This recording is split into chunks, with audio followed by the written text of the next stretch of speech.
পশ্চিমবঙ্গের রাজনীতি মহল এখনও খুব গরম। তার ভিতরে অগ্নিমিত্রা পাল বলে দিয়েছে মাদ্রাসায় শুধু সন্ত্রাসবাদী তৈরি হয়। এই নিয়ে আরও রাজনীতি মহল গরম হলো। ফিরহাদ হাকিম বলছে আমরা সন্ত্রাস নই, বিভিন্ন মুসলিমরা বলছে আমরা সন্ত্রাস নই, আমরা রাষ্ট্রবাদী। তো অগ্নিমিত্রা পাল এটাও বলেছে একটা লিস্ট জারি করো, যেখানে বলো তোমরা যে কতগুলো আইএস আইপিএস কালেক্টর বা এসডিএম বা ইঞ্জিনিয়ার সায়েন্টিস্ট তারপরে ডাক্তার তৈরি হয়েছে, তার একটা লিস্ট জারি করো তোমরা, মাদ্রাসা থেকে পড়ে এগুলো কতজন হয়েছে।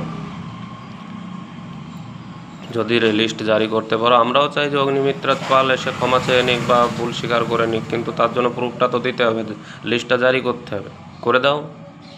আর যদি না পারো, শুধুমাত্র সমাজে অশান্তি সৃষ্টি করার চেষ্টা করো না, কারণ তোমরাও জানো যে এই অগ্নিমিত্রা পাল যে কথাটা বলেছে সম্পূর্ণ সঠিক কথা বলেছে।